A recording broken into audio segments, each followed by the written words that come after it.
those chills running down. Oh, Jump scare. he fucked me like the nun never would.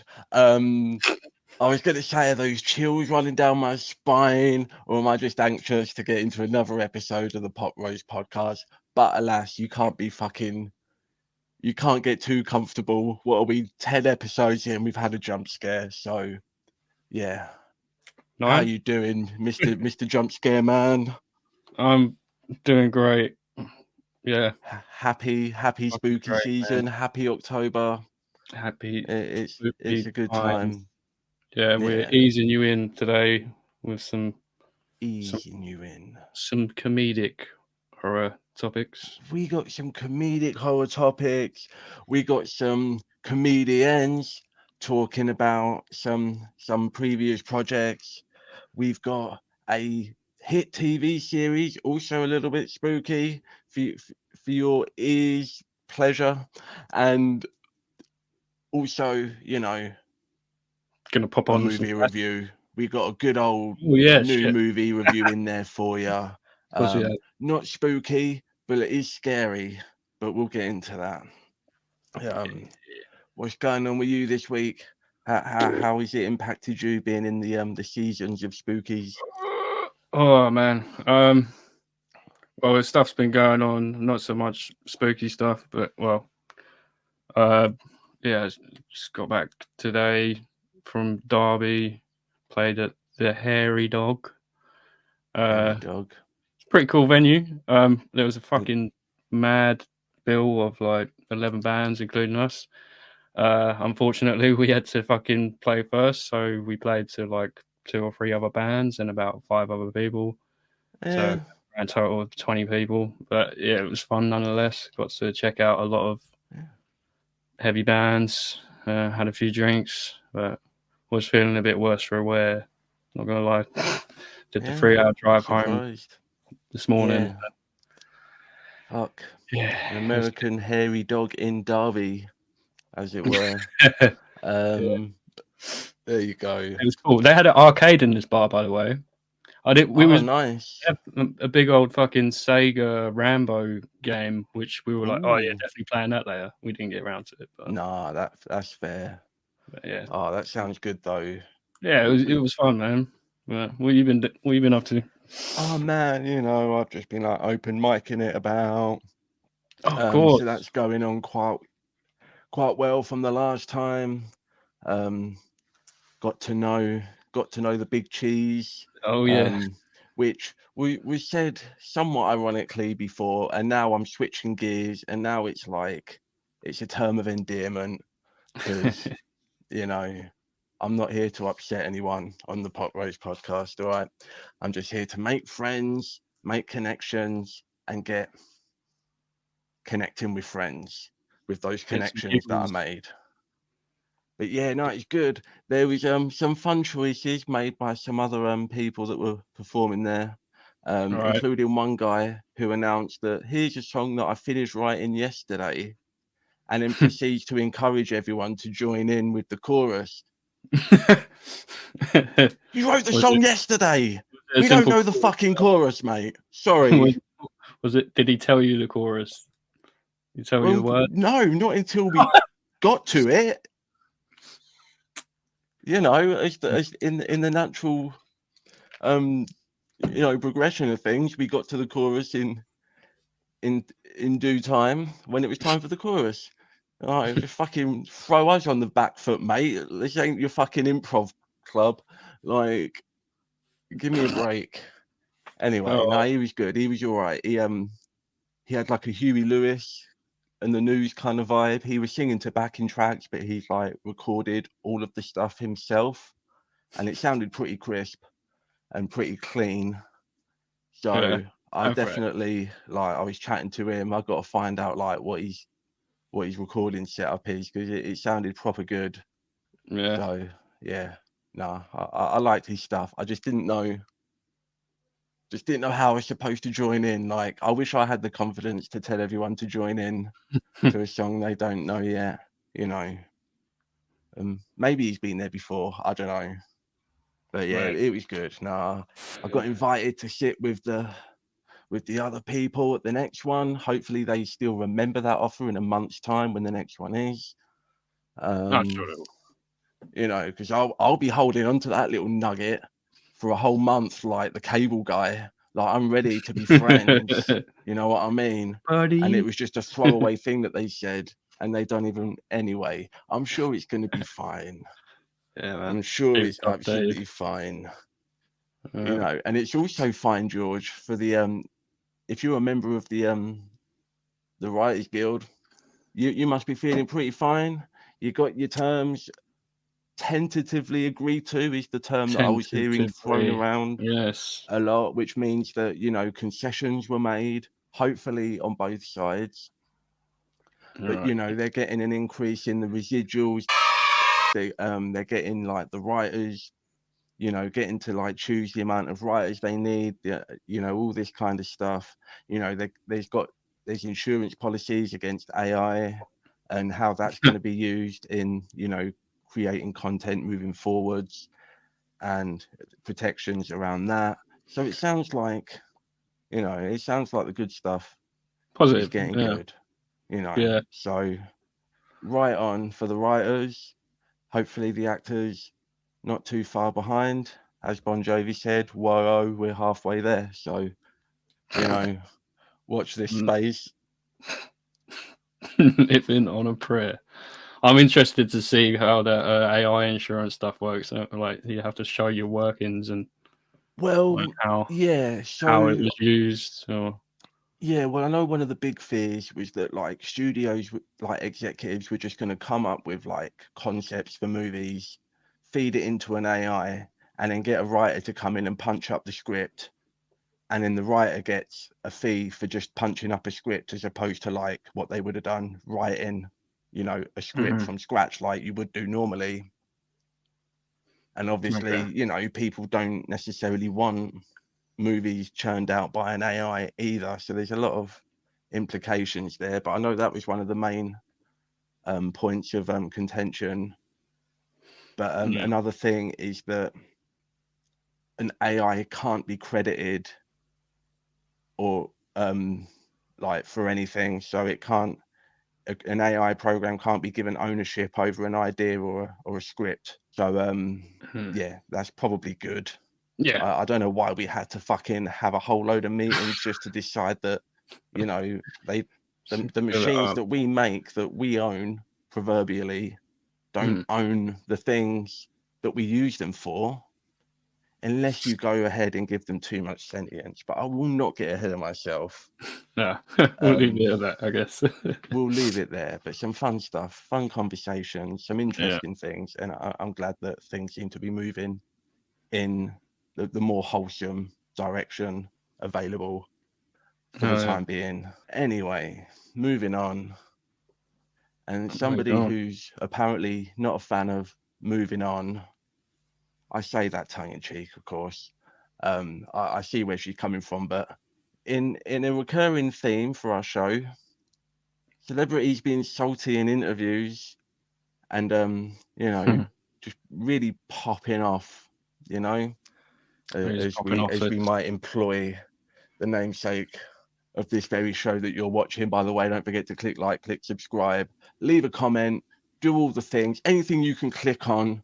Just do that Jim Carrey meme and go away, have fun with that. But while you're doing that, I'm going to talk about Leslie Jones had some comments regarding the 2016 Ghostbusters reboot. More specifically, some things that Jason Reitman said going into the promotion of Ghostbusters Afterlife. I remember this interview coming out, and I remember thinking at the time, this sounds like pandering. But basically what he said was, you know, this is just us getting back to the true essence of the Ghostbusters, you know, and really giving the franchise back to the fans that have loved it from the beginning, or something along those lines. On the surface, seems like a fairly harmless thing to say. Yeah. But if you're one of the funny women, you know, talented actresses that worked on the previous Ghostbusters movie, that were, you know, vehemently harassed and, you know, mobbed on by thousands upon thousands of, you know, angry 40-year-old men, you know, living in their Sorry, parents' basements, probably. I believe we refer to them as angry 40-year-old man babies. Man babies and lady babies. There's probably Oh, some I'm lady sure that babies. I there was a highly few. doubt it. I don't want to presume, No, I don't think okay? there But I reckon is. there's very small chance that any of the people sending hate mail to any of the performers in Ghostbusters 2016. Is it Answer the Call? After the Call? Whatever. Answer the call. Yeah. Answer the Call. Yeah. And a lot of that was just, you know, vastly unnecessary. Most of it was, Mm-hmm. you know, and you know, you can say what you will about the quality of the movie, and if you like the movie, and that's fair in and of itself. But the stuff that was getting thrown at these women, you know, like the racist stuff, the sexist stuff, the all of the bad ists that you don't want being thrown at you for no reason from strangers on the internet over a fucking movie. Yeah. So Leslie Jones took it as Jason Reitman was throwing shade. Quote, bringing up the idea of giving the movie back to the fans was a pretty clear shout out to all those losers who went after us for making an all-female movie. She goes on to say, why are people being so evil to each other? How can you sit and type, I want to kill you? Who does that? Sad keyboard warriors living in their mother's basements hated the fact that this hallowed work of perfect art now featured, gasp horror, women in lead roles. Worst of all, of course, was that one of the lead characters was a black woman. For some men, this was the final straw. Jason Reitman responds, whoa, that came out wrong. I have nothing but admiration for Paul and Leslie and Kate and Melissa and Kristen and the bravery for which they made Ghostbusters 2016. They expanded the universe and made an amazing movie. So, the way I see it, there's a couple of sides to this. I have no doubt in my mind that Jason Reitman did not mean that he in any way condones any of that bullshit from Not the at all. toxic fans. I think this was something that he was told to say, promoting his movie by the studio, who very much want to pander to that audience because they want to get those people's money, which after the making the other one that they didn't like, the chances of getting the money from those people was, you know, presumably drastically decreased, you know, and they just wanted to put that out there, you know, to make sure that they really made the point, as if, because in case the whole new cast and the throwback tone and bringing back the original cast wasn't a fucking clue, we've got to put Jason Reitman out on the fucking front lines saying these bullshit, you know, PR fucking one-liners that were given to him by somebody who probably doesn't even watch movies. And you know, but you know, he played the part, he did that, he could have, you know, pushed back and not said that. So But who's I going to kind do of see that it when from you're all trying to promote? angles. Yeah, who's going to do Yeah, that really when you're trying to promote your movie and you're the son no, of the guy that made yeah. Ghostbusters? I don't So know. Yeah, I think she has sorry, every was right to be annoyed, but sure. I would pull it more on the studio. And you know, he's got the movie coming out, he had to promote his own movie, you know, what's he gonna say? You know, he's kind of put in a bit of a corner, I think. Yeah, personally, I feel like she definitely jumped to conclusions there. Yeah, I think she Uh, maybe took it, you know, a couple of degrees further than it needed to be taken. But again, we're not the ones who are receiving all that bullshit. no, And then to I, see this quote come out probably was a little bit of a slap in the face. So, you know, we're I all think human. it's taking it personally. Obviously, it's hard to not take stuff personally when you're getting death threats and bullshit like racist Yeah. fucking comments and stuff like that. Like I personally, I saw that film in the cinema. I didn't enjoy it. I didn't put it down to the fact that it was just a female cast, or it was just like the writing and No. several things that I don't know, man. Yeah. The plot wasn't overly cohesive, but I enjoyed the Nah. performances. I enjoyed some of the visual language, like how it kind of took a lot of influence from the style of the original movies, but then it kind of did its own, you know, kind of like weird, like Technicolor thing, kind of springboarding off of that. I thought the jokes were good. I liked, but yeah, like the script just didn't come together, and I think maybe they were relying too hard on just like four like improv geniuses, like capturing lightning in a bottle, and they probably could have taken another pass on that script, but it was fine. It was absolutely fine. If that was an original movie without the title Ghostbusters on it, it probably would have done fine as like a fun, like slightly spooky action adventure, you know. But it is what it Yeah. is. You know, what can we say? Busting makes us feel good, everybody. So so yeah, leave a comment if you think Leslie Jones was well within her rights to go off. If you think Jason Reitman, you know, didn't mean it that way, or do you think he could have said it a bit better? You know, let us know what you think or thought, or will think in the future. Just drop it all in there. Sure. Lay your journals down, everybody. Moving on. Oh yes. So from toxic fandoms to toxic Avengers. There we go. Smoother than a fucking freshly mopped floor by a janitor. You were doing so well. I was doing so well, and I just kept running, and I stumbled, and I went down. You tripped over the mop bucket. But I tripped over the mop bucket in classic Melvin fashion. He's not Melvin, Yeah, I don't think. it was Melvin in the original. Yeah. So they kept Melvin. Cool, that's fine. Yeah. They kept Melvin. Did I say we're talking about the Toxic Avenger yet? You did. Just in case the stumbling over the segue wasn't clear enough for you. We finally got a teaser trailer. So we've kind of been indeed coming back to this movie a few times now on this show. We got like some plot details and some teaser images. We got that first image with the silhouette of the mop, or with the mop, I should say, not just the mop. That would have been funny. But yeah, we got our first teaser trailer. You literally just watched this before we went on. So before. How are you feeling? What are your thoughts on this?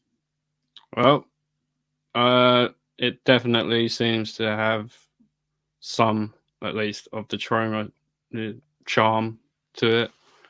You don't get too much. I actually didn't. You didn't really see many images of Dinklage. Again, there's that teaser image, but the actual shot is in there for a second. But obviously, purposely done, I guess. But yeah, they're really building that up.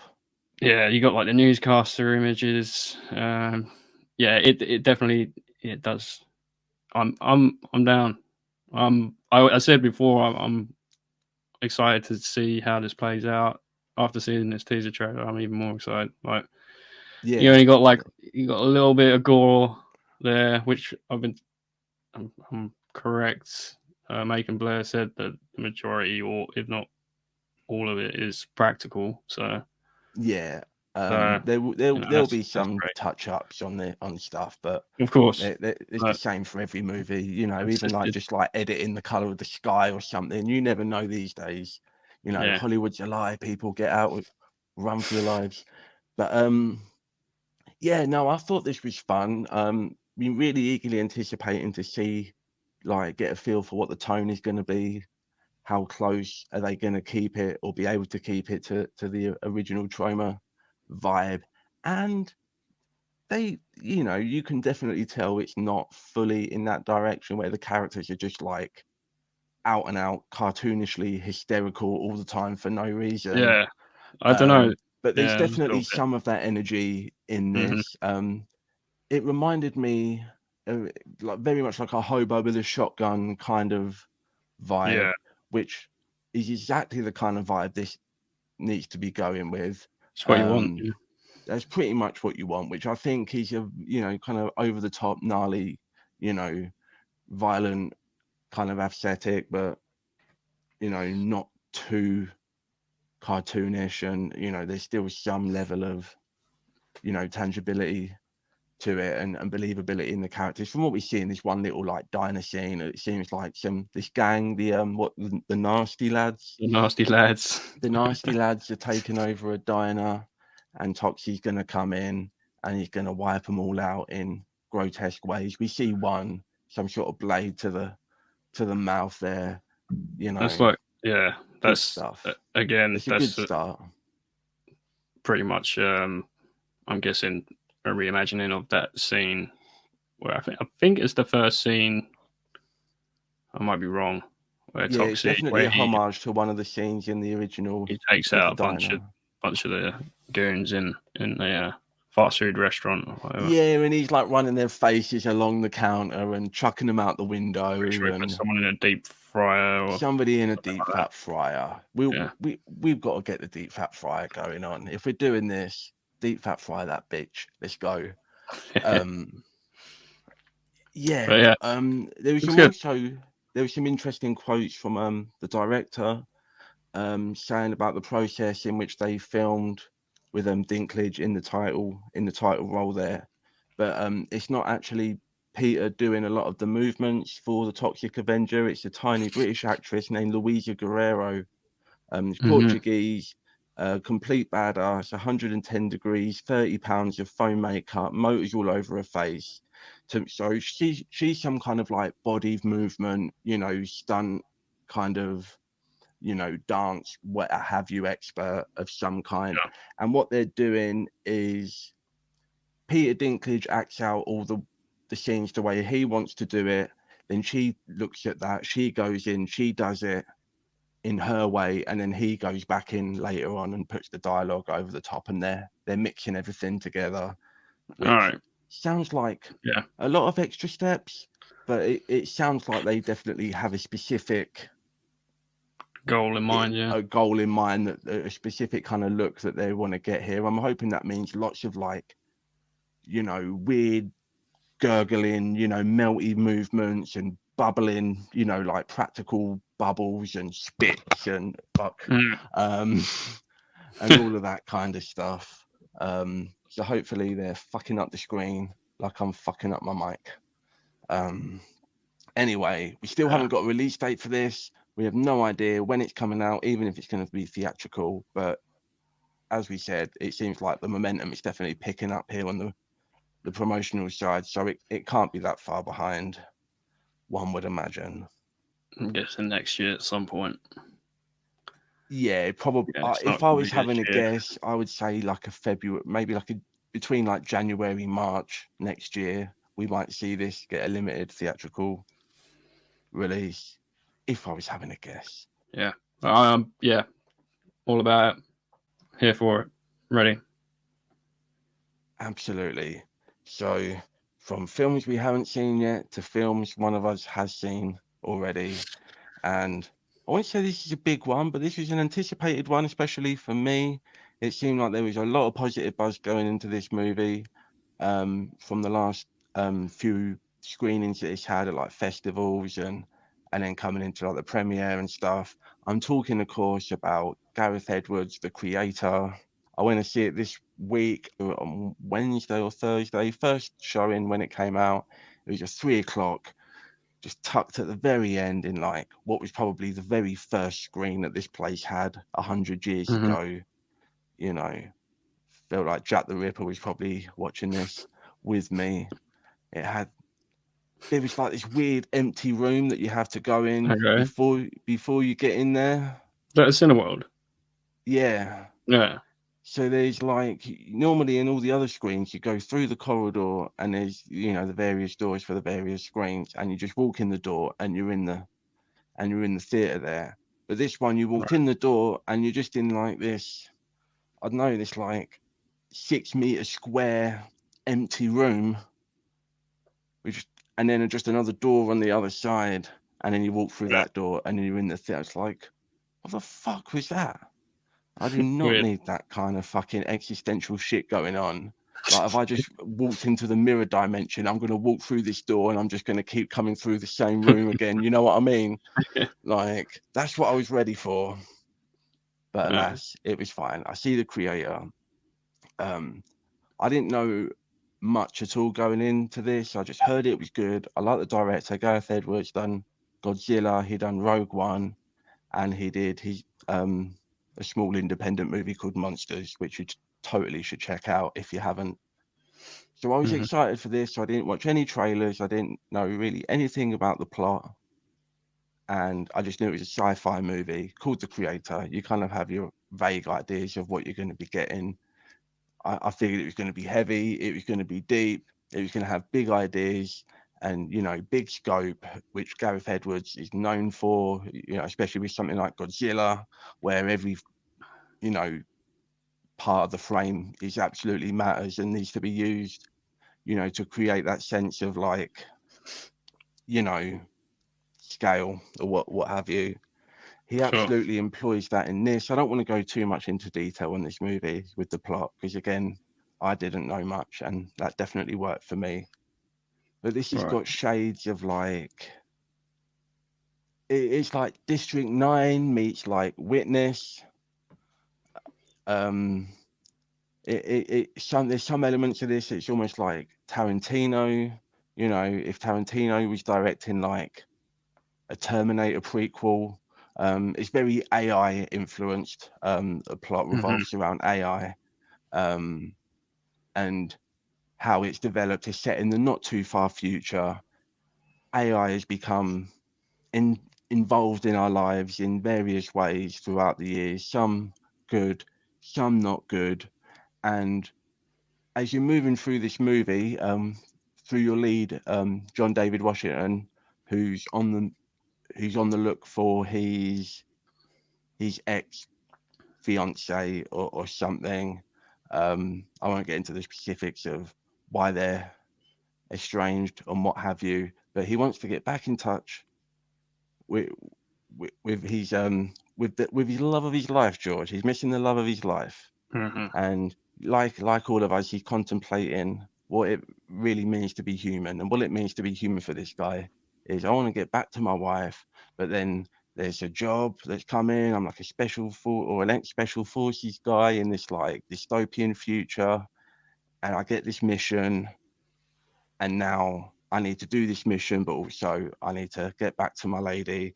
Do they intertwine? Are they connected? Probably. Um, Vague. what I really Okay. like about this is that like you go through this movie, and with each like plot development, your perception of like the characters and the story and like what side you're on in the larger conflict, it's constantly being challenged, it's constantly changing. You very much feel like you're morally invested in this war, and you know you've got like you would with like a real world geopolitical situation. You know, it's not just like, okay, well, I think this and not this. It's very much like dealing with the gray areas, and there's a lot Mhm. of nuance to the morality. um it's not a massively action heavy movie. It's like I say, it's very large in scope, it's beautiful visuals. It's I think this is made on like an 80 to 100 million dollar budget. So far it's made like 40 million, which is pretty good. You know, that's half its budget back in a week. It will probably have made a profit, you know, by the end of the month, I would imagine. If this movie continues to get good buzz, I think it's got like a 73 um critic score on Rotten Tomatoes. So, Mhm. you know, hopefully it keeps getting some good word of mouth. And if you're not into like your spooky movies, this is kind of all that's going to be like Nice. counter to Alternative. that Yeah. in for the next few weeks that I can think of. So, you know, that isn't just, you know, another showing of Gran Turismo or Barbie or whatever else is still playing. But yeah, so there's a lot of Yeah. spooky movies this month, which, you know, some of which we're going to talk about later or in further episodes. But for now, I'm going to give the creator. Oh, I forgot to mention Kenwood Watanabe is in this movie. He's really good, plays a really cool looking, you know, character. Is he human? Is he not human? Watch the movie, you find out. If you're watching this for Gemma Chan, you're going to be disappointed. She's not in it that much. And I don't remember the name of the kid in this movie. Of course, there's a kid in this movie. Might be Yeah. central to the plot, might not be. But that kid puts in a really solid performance, and we're definitely going to be seeing more of them in the future, I will give this movie 4 out of 5 artificial limbs. There's a lot of artificial limbs in this movie. 4 out of 5 artificial limbs for this movie. The characters aren't as well defined and engaging as you'd like them to be. The plot's a little bit simplistic, but the ideas are massive. It looks beautiful. It's really well acted, and the score's great. And if you're looking for like a hard-hitting sci-fi movie that's going to be like a modern classic that you still remember in 15 years time, definitely go and check it out. That's The Creator. Nice.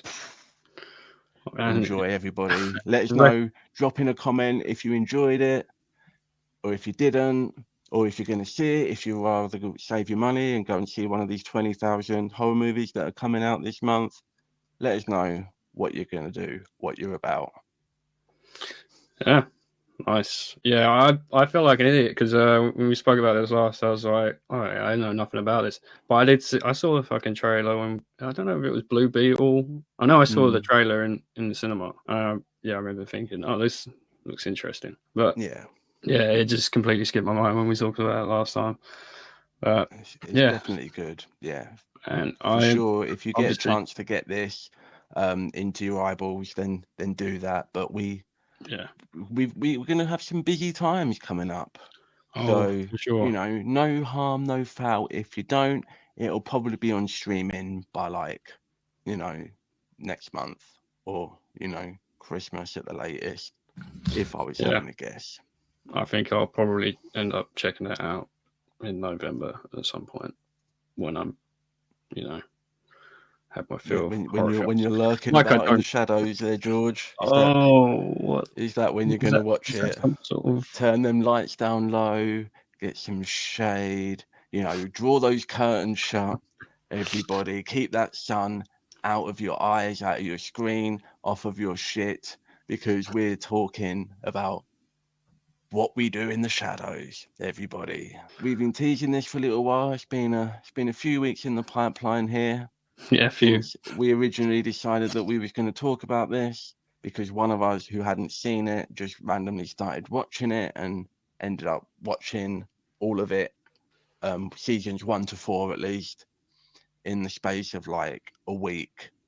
And I haven't got into a TV show for quite a while like that. You know, there's so much to choose from these days. You know, you watch a little bit of this, a little bit of that. You know, Marvel Snap on your phone, whatever. You know, there's a lot of places to be putting your eyeballs. But we know that season 5 is currently well into swing, or maybe even wrapping up. I think it might be finished now in the States airing. Okay, we don't have it yet. It just said fall.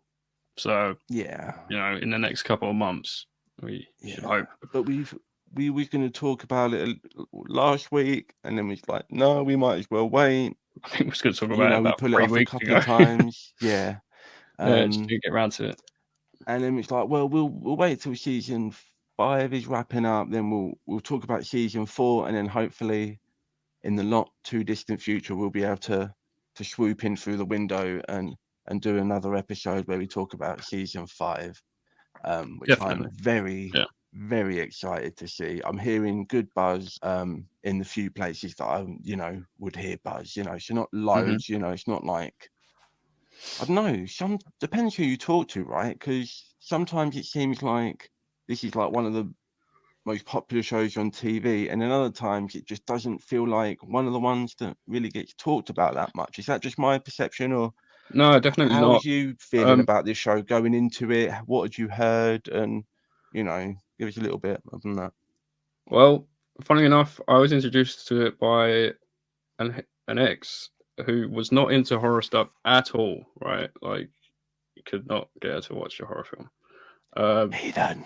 Yeah, but she was like, "Oh yeah, you'll probably like this." She was like, "Have you seen you know, Flight of the Conchords and stuff?" And I was like, "Yeah, sure." And she was like, "You know, Jermaine Clement did this film. Obviously, you know, the original film. I didn't know there was a short film. I actually got to see it. It's on YouTube. It's like half-hour long. But sorry, I'm like jumping around a bit. But yeah, like you said, like a lot of people I've spoken to haven't even heard of it.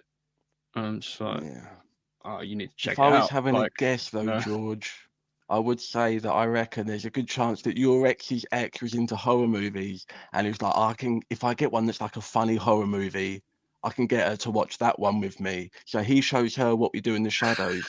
Cut to, she's with you, and she's like, this guy that I'm seeing, he likes horror movies. There's that one horror movie that I happen to have seen, and now I'm going to pass it on to him, and the circle continues. You That's what could be happened right, there. but I do think she was actually just a massive fan of Jermaine Clement and My Friday point the is that's solid But behavior. Doesn't that even like horror movies. that She's still tracks. bringing you the goods of the horror movies Yeah. and maybe other goods as well. But that's on a different show. We don't talk about that here. Have some decency. Can we talk about blood-sucking creatures of the night? Indeed.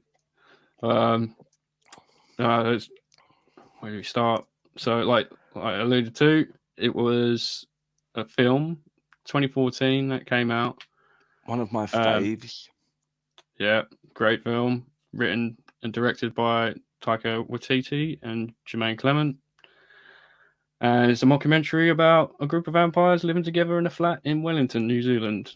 And of course, it starred Taika and Jermaine and Jonathan Brugh. Yeah, and and Ben some other Franch, people. who played Peter, I believe. There we go. I did not Who's know any basically of the other Nosferatu. names. Yeah, I love how they're all like different vampire archetypes. Yeah. You know, like Taika's very much like your Bram Stoker's Dracula, and then obviously you've got Jermaine Clements, like your Vlad the Impaler, you know, like barbarian type vampire, and then you've got the guy with the floppy mop top and the Mike M jacket, who's kind of like the more like modern, like Lost Boys kind of era, of in between. vampire.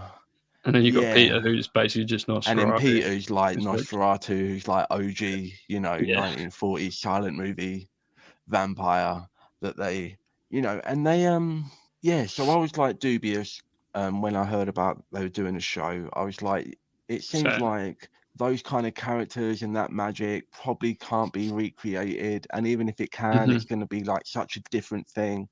You know, like with the mockumentary talking like how different is like the American Office to the British Office. They're both good shows, but they're just such a different vibe completely. And I just didn't see the merit in doing this, and it was just going to be different. Like you might as well just done a different vampire show. But damn, they really do keep the tone of the of that movie. Fucking nail it in this show. They nail it, and you know they sustain it, and they managed to keep it fresh and interesting, you know, with just the basic premise moving through the various seasons. We come in with damn, I don't have the actor's name, but our boy from Blue Beetle, who I forgot to mention in our review, playing Guillermo in this. Guillen? There it is. Yeah. There you go, George, with the info. There's so much stuff in this show. Like I couldn't possibly do notes. Like it would be endless, and we'd be here all fucking night. Well, that's another reason why this took so long to get to, was because we wanted to do it justice, and we can, you know, we wanted to give it its due and give it enough time. But sorry, open up with we Guillermo. Through Guillermo. I'm butchering it, but I'm trying. Okay, I'm on board, right? So he's the familiar for these three other vampires. So very much coming in is like he's like your straight man. You've got that guy who I didn't realize was the guy from Phone Jacker and Four Lions. He's incredible as he's Nando, kind of like sort of like he's like a mix of like the Jermaine Clement and the Taika character, but he's definitely like he's the main leader of our little vampire crew.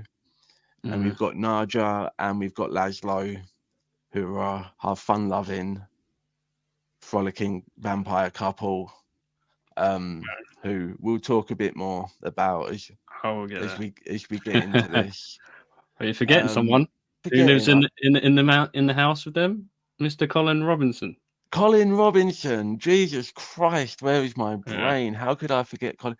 I feel like that's what Colin Robinson would want. He's sucking my energy. Yeah. Yeah, of course.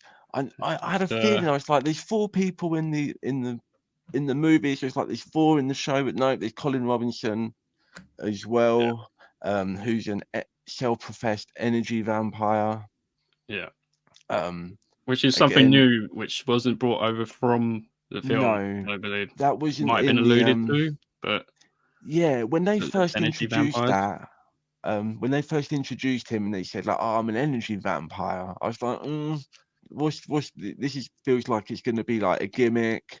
I'm going to Yeah. hate this guy going through this show, which I think to some extent you're kind of supposed to partly want to hate him. Mhm. But as we get into it, like there's a lot of reasons to not hate him.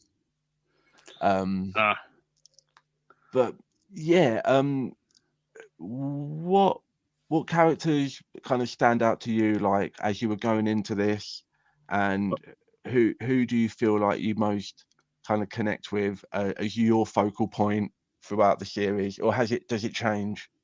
It has changed, but still, like, I'm just a massive fan of Matt Berry. He plays Laszlo Of course, yeah. Cravensworth. Yeah, I just like I've been a fan of him for years. Like watching Garth Marenghi's Dark Place, which is basically a horror Stephen King type horror writer who produced a show in the 80s, and it goes through like an archive. You got like talking heads. It will screen the program, and then they go through with the actors, like, you know, in retrospect, like talking head interviews. And Matt Berry's like the sort of supporting a supporting actor, but he plays Dr. Sanchez. I'm getting well off topic, but No, it's basically, fine. yeah. So Matt Berry's an interesting one. He's one of those guys where I've got like 2 or 3 friends that are like really into some of his shows and just like him as a persona or whatever, and they were really trying to like force his shows on me, like Toast of London and this kind of stuff, and it was fine. It's just, you know, that thing where like somebody's really like, you know, trying to get you on something, and it just, you have that natural resistance there. So when I heard that he was in this, and immediately like I could see it, I'm like, yeah, he fits, but then is it just going to be like, you know, like a diet version of like what Jermaine Clement is doing in the movie, and all of that kind of skepticism kind of rolled into it. But I really enjoy him. He's really good in this. This role is just built for him. And again, it seems quite similar to a lot of the other roles that he's done, but he's not the main character in this. And he's just enough a different vibe to the others, and the way that he's used. You know, sparingly for the most part. I did have some concerns as we get through the series that he was kind of just being used as like, you know, he's just the guy that's just going to drop F-bombs in a British accent and get a cheap laugh, like. And it did get to a point around like season 3 for me where I was like, oh, is this all we're doing with him? This is kind of getting old. We've kind of moved forward. That was in like season 2 or 3. Like I'm thinking like, yeah, what we're doing, this guy's not really adding anything. We're not doing anything here. And just as I started thinking that, they started doing stuff with him. They develop his character quite a bit. And actually, yeah, season 3 probably is that turning point for that. They as you get into the specifics of him with Colin Robinson, who I almost forgot, and that relationship, and we're getting more of Colin Robinson's potential backstory. I don't know if we're really spoiling too much. I guess it doesn't really matter. If people are watching this and they want to hear us talk about this show, they've probably seen the show. But I don't want to jump ahead too much. But just for the sake of talking about Laszlo here, I just thought it was a really, maybe a little bit too slow on the pickup there with his character work. But they definitely through seasons 3 and 4, they've done so much fun stuff with him, so much like real stuff with him, and like really testing like, you know, what he's all about and whatever, you know, is he just a fun loving, you know, freakazoid, you know, can he, you know, find other reasons to like want to do stuff to help people, you know, when it's not just like sexually motivated or, you know, and he's thrown all these different curveballs. I forget the exact quote, but it's somewhere along the line, something along the lines of I became a vampire to live forever, live and fuck forever. Fuck for eternity, yeah, something like that, yeah. Which absolutely you buy, and it isn't, there's just enough dimensionality to him, so it's not just, and again with everyone, all of these characters could easily run the risk of being such like a one-note joke that you could just play on, and these actors are all good enough like comedic performers where they could easily take that joke and make it fun for 4 seasons, but then what you're going to end up with is just like a sketch show, you know, of just like, let's take these 4 or 5 characters and just pluck them in different situations, and have them like do the same thing over and over again. But the show totally doesn't do that.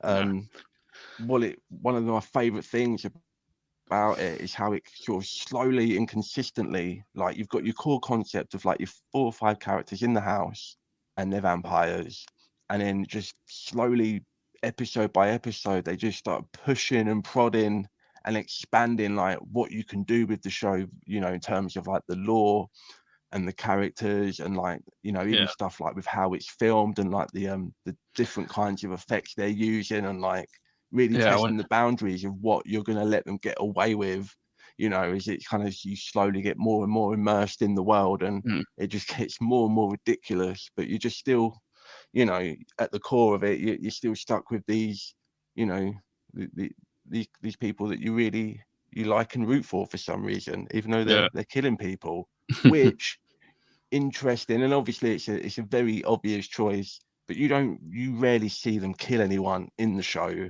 And when you do, it's normally in a comedic fashion. Very rarely it's in a comedic fashion, and it's like to do a thing that, you know, like to make a visual gag that you can't do otherwise. But you never see them, and it's always implied and it's in the background, and you've always got Guillermo like dragging bodies around in the yard and stuff, you know, especially earlier on in the first couple of seasons.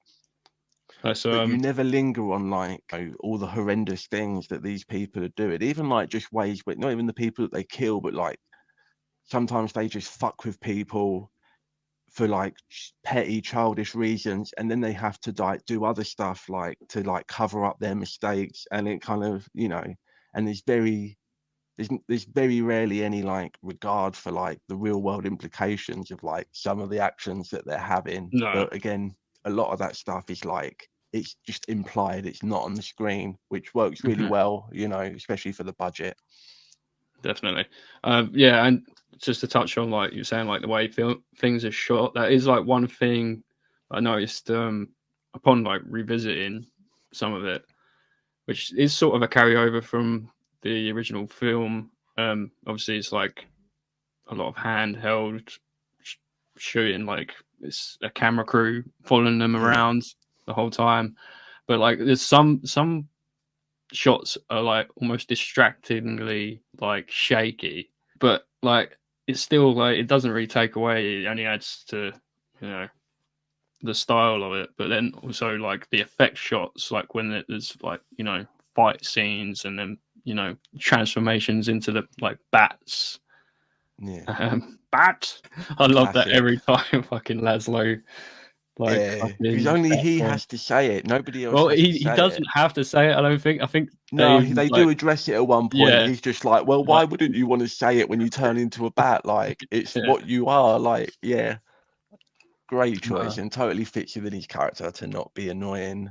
Definitely. But talking about like the way that it's shot, like it's really interesting. They do a good job of like balancing like how they reference like the mockumentary crew, and every now and then they will kind of bring them like into it, or like somebody will turn to them and be like, look, you've got to stay outside for this, or you know, you better get out of the way of this, or, you know, or sometimes even like a sound guy like might just get murdered in an episode by accident when some other vampires like raid into the house or something, Yeah, and then like the sound will be out for like the next like 20 seconds while they're like, you know, rerouting their shit and sorting themselves out or whatever.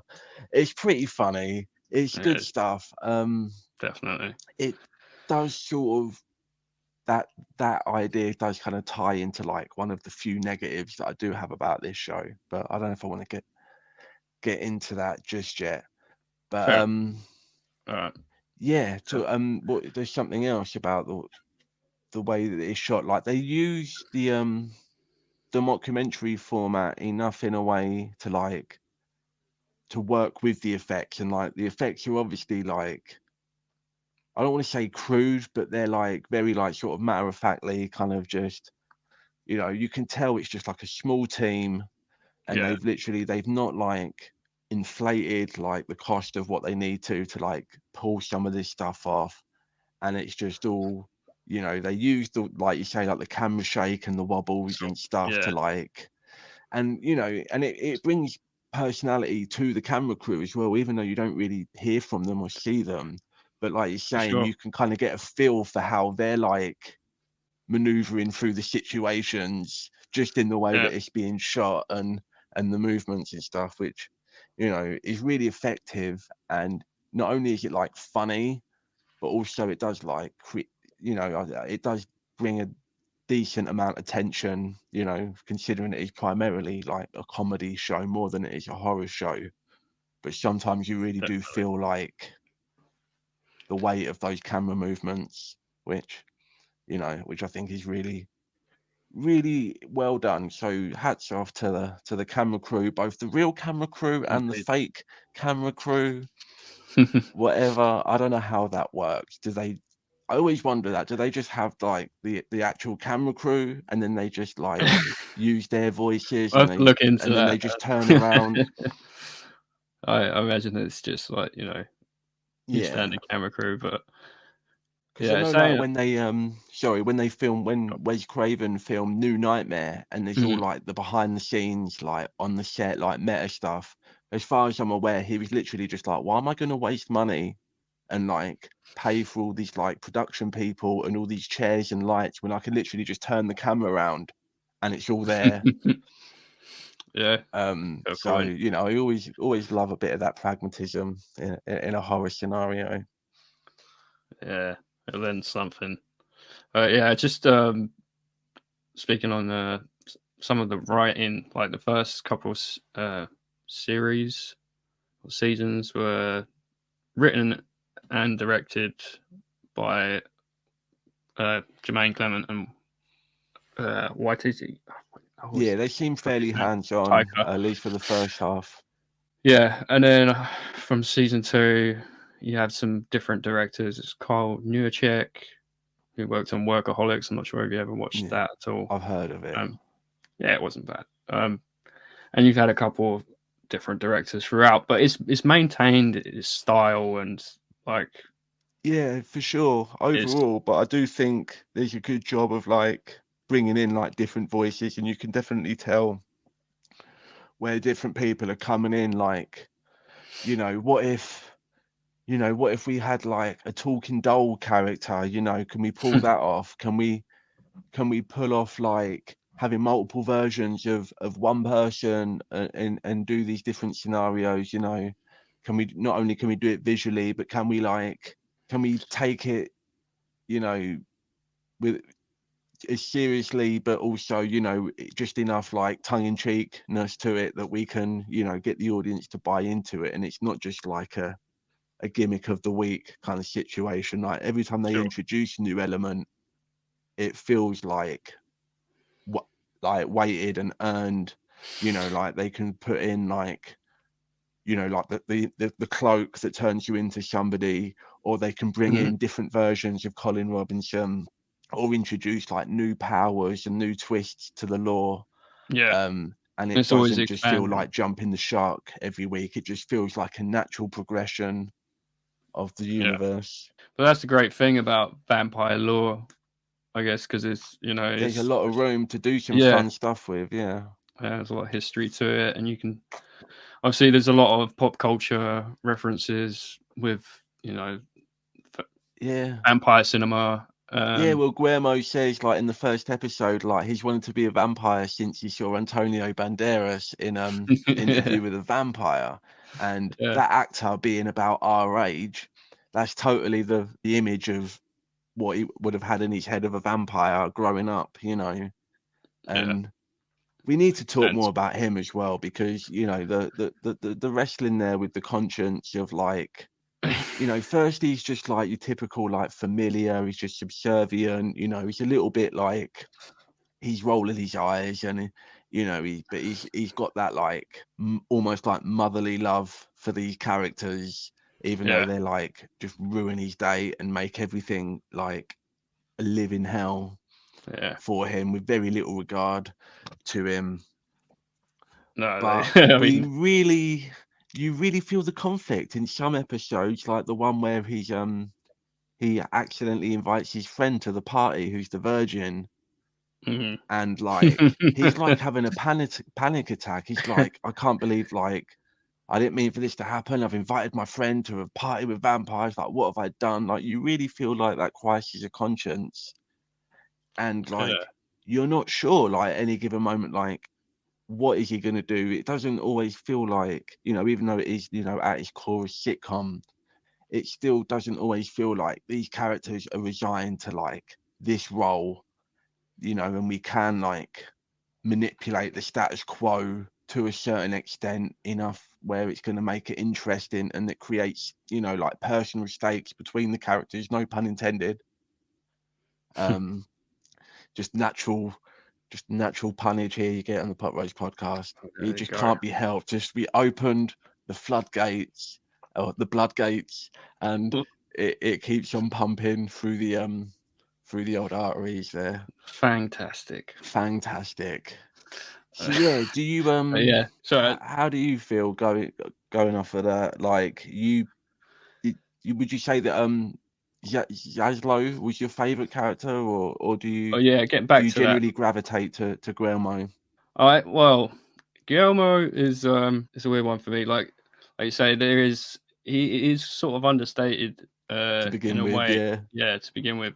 But also, yeah, I want to point out he is Nandor's familiar. The other Yeah, two, there's they have one briefly. there's a They have a reference couple. there's a reference to many of their previous familiars being Yeah, there's dispatched one in episode certain. where they say they get through them quite a lot, but we see Yeah, like 2 or 3 of them throughout the but show. I think one of them dies like in the first 1 or 2 episodes. yeah, but yeah, Doesn't Nandor. what's his name? The Baron doesn't he? The Baron Yeah, kill one of them. yeah. We'll talk about I him a was bit more. definitely, yeah. You were But saying, Guillermo, he kind of works as like the house nanny. He does everything for them while they're sleeping. During the day, he's out doing all the chores, and he's always sort of, led on by the promise of becoming a vampire at some point. But yeah, I touching on the characters, like I say, like Matt Berry, a big fan. Kaivan Novak, obviously, face jacker, phone jacker. Always loved that stuff back in the day. But yeah, Nadia, fucking actress's name, I've got it somewhere. Natasha Dimitru, also a yes, British actress. I'm not really familiar with any of the stuff. Apparently, she does quite a lot of comedy stuff. yeah. A few shows. She's definitely got a resume, but again, it's not stuff that I follow. It's a lot of like like terrestrial TV, like British Yeah, comedy. British Or comedy sketch not to shows say and that stuff. it's like bad, but it's just not No, the kind of stuff that I'm watching on a day to day. But but yeah, she's definitely great in this. no, Absolutely. also, yeah, become like just a bigger fan of her, like as the seasons progress. Yeah. I don't know, it's like a silly little thing, but like every time she sings, it just fucking has me dying. Like Because her, it's like never good, over is the it? top. It's like really bad, like falsetto, like operatic style vocals, but like she just Yeah. And plays it's it. always like, my hamster died in a wildfire, or Yeah. some stupid random, you know, Yeah. just like some random like folky thing that happened to her at some point in her life, you know, in Eastern Europe, or when a village got burned down, or you know, all this history that they've all got, that they all bring, you know. And it's just, you know, we never feel like you have to like, oh, here we go, now we're going to explain so and so's history. You know, Yeah. it's all sprinkled in like passing dialogue. Nicely. Sometimes Yeah. they come back to stuff and they elaborate on it. Sometimes it's just left without context, and you're just like, oh, okay, that's a random funny thing. Here's an example with Laszlo. You know, because I was rewatching a bunch of the earlier seasons the last couple of days, getting ready for this, but I didn't have time to go through all of it again. But I only just recently finished it like a few weeks ago anyway. So when he's showing you around his collection of topiaries, or whatever they're called, the Yeah, shrubs, that is one of my and favorite episodes. he's like, here's a collection of my favorite vulvas of prostitutes and women that I've loved, or whatever it is. And Yeah. he's like, this One one woman in my life. was in Whitechapel in 18 whatever it was. So it's like, okay, so, and it's not the only time they reference him being Jack the Ripper. But it's a couple of times they implied it's Jack the Ripper. But what I was gonna say is that he has this whole thing about like, oh, this one's my mother's vulva. And you're like, oh, okay, that's just some weird vampire thing where he just has some weird, like, you know, twisted, deep, you know, vampiric kind of relationship with your mum, where you would like know that kind of stuff. But then it's said later on that he doesn't become a vampire till like he's well into his adult life, because Yeah. Naja changes him. So it's like, so what was he all about before then? Like, what was he? What was his background then? Because like he's referenced some other stuff that would have been like in his early years that was just as Yeah. weird as any vampire shit that you could get down with. That's So just it's one of beautiful. many throwaway things. But like, if you upon like a little bit, you know, a further thought into it, you're like, what the fuck? Because Like, sometimes yeah, they will come back and put further thought into it, and it yeah, usually sticks, and it all makes sense. But other times it's just they don't.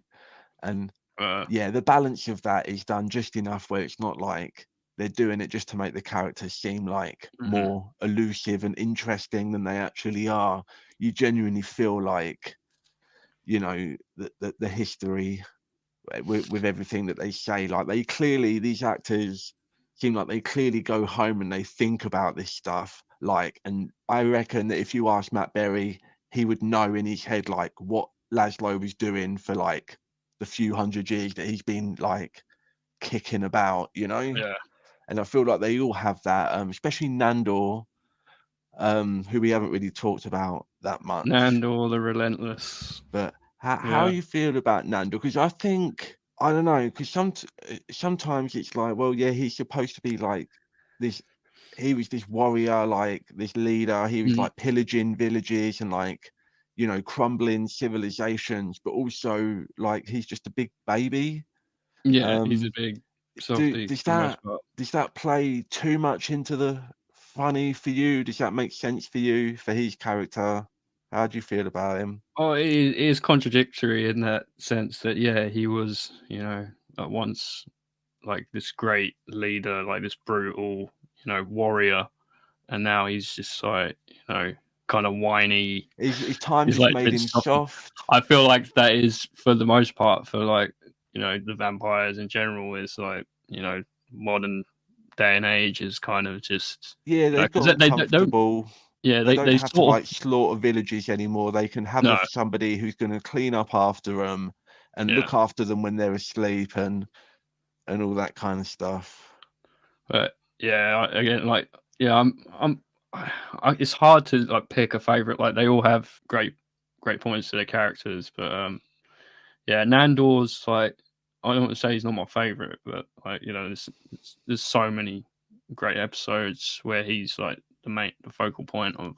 Hmm. Um, but yeah, getting through it, like I'm trying to get to like the celebrity cameos because there's just like there's so much to talk Okay. about there. Yeah. All right. Let's But talk about like, some of the yeah, extra like brief appearing roles or smaller parts. And I'll just bring it back to that episode you mentioned with the topiary, the the vulvas and whatnot.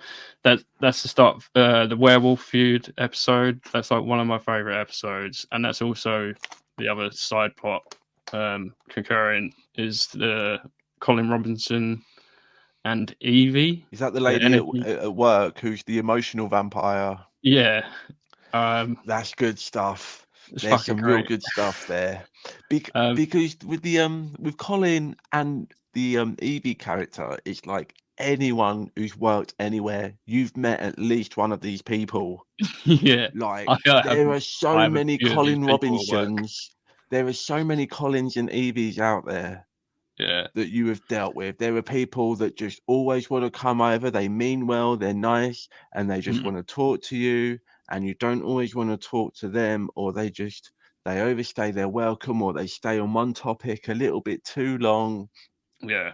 And but they're never mean enough, or to make you like be mean back. It's just these people that are just like a mental weight in society, and this really encapsulates that perfectly. Like again, when you see Robin Collinson come on, you're just like, oh, this is just going to be like a Dwight from The Office kind of shtick, and it is, but also to an extent, there's so much depth to it, and also you start noticing things from him and from all the characters where you're finding yourself looking for them doing certain things that they're going to do, like before they're even doing it. So anytime there's like an argument or like a disagreement with any character, you're watching it, you're invested, like, yeah, this person's shouting at this person, and there's back and forth, and after a few seconds your brain goes, where's Colin Robinson? I bet he's eating this shit up. Feeding, and you look for him, and 9 times out of 10, you'll find him standing there, and his eyes have lit up, and he's just loving it. And you just, it's just, not only is it funny, but it just makes you feel like so familiar and warm. To these characters, where it's like people that you live with, but you love them, but also you hate them, but you have to live with them, but they're family. And all this kind of stuff, and you just recognize their flaws and their nuances, and they've all got them. And with Nandor, how they kind of took that like simplistic like naivety, and they like slowly ramp it up throughout the seasons and make him like this insecure like loner and all of this kind of stuff. Again, I think with him more, it does go a little bit against his own grain, because again, he was supposed to have been this like, this fearsome warlord or whatever. And it's like, but again, it is primarily a comedy show, so you can forgive a lot of that. But getting into the cameos, just bring it back to it, because that's like it's a lesser known, like, I mean, I didn't know that the actress who portrays Evie, Vanessa Bayer, who's like a SNL alum, which I'm not really familiar with. Obviously, SNL isn't, it's more an American thing. We don't really see much of it over here. What does it stand for? Stupid Nonsense Live. Saturday Night Live. You sure it's not Stupid Nonsense Live? No, it's Saturday Night Live. I have actually, oddly enough, the only time I've been to the States is went to New York City, and the first thing TV on in the hotel room was Saturday Night Live from Stupid Nonsense Live. But yeah, it ranges like from actors, like that, to names like Mark Hamill. Yes, that's another one of my favorite episodes, by the way. I more like of a lad's that episode. I feel like that's a fan favorite episode, and I probably don't love it as much as everyone else does. I think it's a fine episode. Sometimes some of the jokes, they run a little bit too hard, or some of the cameos go on a little bit too long, or they put too many. Like in one of the earlier episodes in season 1, it's the first one to really have any of the cameos in there. SNL alum, notwithstanding, where they meet the Vampire Council, and it's Yeah, just like that's what there's I was like gonna mention. 5 or 6 like in a Sorry. row, like Yeah, here's there's your a bunch of them. person, here's your person, here's your person. Oh, and this person played a vampire and another thing, and we're going to reference that thing. Yeah. And it very much felt like in that episode, it's like, okay, we're 3 or 4 episodes in, the show's picking up its stride. We're going to throw a whole bunch of celebrities in there and just really like grab you, just to try and sort of, as a sort of last, just sort of a backup effort to like keep people on the show. Do you know what I mean? It felt a little bit Yeah. too cynical, I the didn't amount that read they into it did. that way myself. Yeah. But like I see where you're coming from, but yeah, I just felt like it was this, Yeah. take all these different types of vampires from these different, pockets of, Yeah. pop culture. Also, part of it was like I like seeing the original 3 people. I like them having an appearance in the show. I Yeah. like the other celebrity cameos. My issue was, this kind of takes away from it a little bit, is if in the movie they wasn't like particularly well high standing or particularly respected vampires in that movie. They were kind of just like the bumbling buffoons that they are. Mm-hmm. So it's like, so how are they like high up? They're so high up in the Vampire Council that they're not even on the Vampire Council from where they live in New Zealand. They've gone like international, and now they're the Staten Island Vampire Council or whatever. I just felt it's just like you didn't need to have them in that episode, and you probably could have found a different way to have them pop up at some point in the show. And the other cameos, I love the Tilda Swinton. Mm-hmm. Wesley Snipes was Man, funny, again, if a yeah. little bit too on the nose. And I'm trying to remember who else is in that scene, but there's a good Oh 2 or man, 3 I other didn't make people. notes because there's Haven't just got so it. so many cameos. There was Like, so many, um, and the Mark but Hamill, him springing up like I got throughout the yeah. whole episode, it was funny, I liked that but episode it more didn't need so to for be. Laszlo. It was more It so was, just for yeah. him, like, Yeah, exactly. Again, if you're going to put Mark Hamill in an episode, do something. He hasn't got to come in and like take over the whole thing, but have him do something where it has to be Mark Hamill, and the character just wasn't out there enough compared to what like oh, he can do from like all his like voice sure. credits and all of that kind of stuff. Like you could have really had Mark Hamill do something fun as opposed to that guy who was just like. It's just Jim He's the just like a Vampire. loan shark or whatever he is, and he's just Yeah, chasing him across the country. yeah, he's what was it? He's tracking him down and demands him to pay his debt he owes for 167 years for staying And at his beach house in San that's Diego right. without paying for it. Yeah, but he's like, nah, that's bullshit. Yeah. Um, Did you clock it, by the way? Straight away? Did you clock that what? was actually Mark Hamill? Yeah, I straight away I clocked that it was Mark Hamill. I didn't know that he was in it. I'd heard that. I I didn't did not. know what capacity he was going to be in it, if he was going to be a recurring character. For all I knew, he was one of the voices of like, a creature or something. Right. So I didn't know when he was going to show up, but straight away, like, I recognise Cock Knocker from anywhere. He looks more like Cock Knocker than he does. So to tie it in to what, like, one of my negatives, then this is kind of it, and it's a nitpick, and it is a nitpick, but sometimes it feels like inconsistent with like their understanding of like regular human life and people. Like, obviously they've been functioning in normal society for like hundreds of years. They haven't always had like somebody as dedicated as a Guillermo to like really like look after them, who definitely goes above and beyond what any other familiar has or will ever do. He is the number one familiar. But then sometimes it just feels inconsistent. They don't know what like certain things are called, like basic things. Like they don't know like what cakes and candles are, but also they know what emails are, and he has an email account, like Nandor has an email account, to which he doesn't fully understand how the email account works. But it just sometimes there just feels like a little bit of a lopsidedness in terms of like, okay, so you're not aware. So another one with Laszlo is like, so you're not aware of any like mainstream popular music from the last 100 years, but also you know perfectly well how to run a business in a different state, and you can just set up and just start running a bar like it's nothing, which is good stuff. I love that. Is good stuff, and it Jackie doesn't take me Daytona. out. And I know it's nitpicky, but Yeah.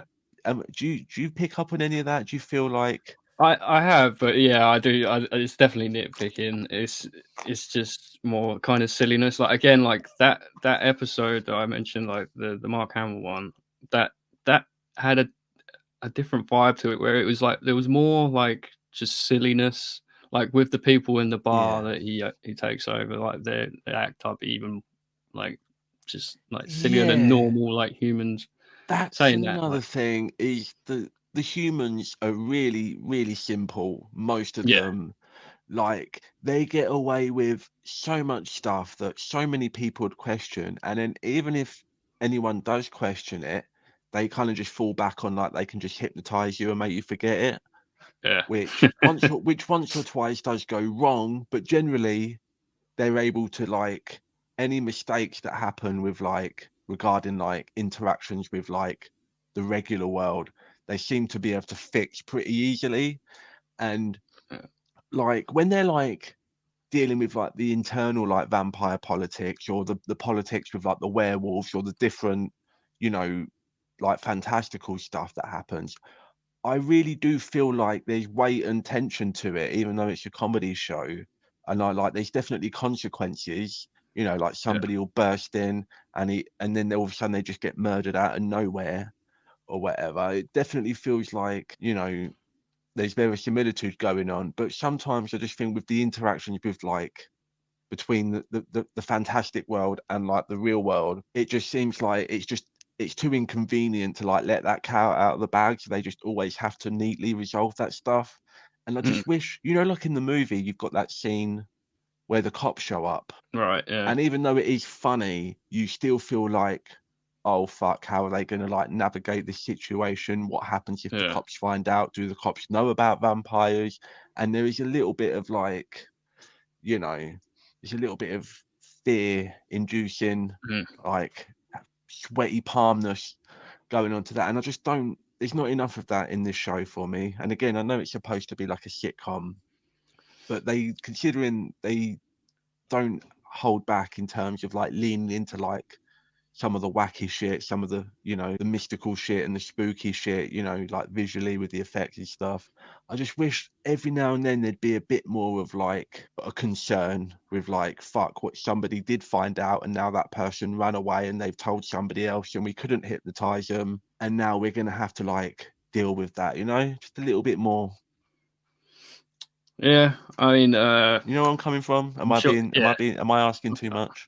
possibly. I don't know. I don't want I it to feel be like Breaking Bad, you nah. know? I don't know. Just I mean, little bit more, just a little bit more like stake with the day-to-day interactions, because it just feels very easy for them to just like blunder their way through it. And you know, I think that's part of the charm, and I guess it like is part of the with charm. the But if I'm going to turn a blind eye to all the people that are dying and there's nobody investigating it, like Guillermo can't be that fucking good.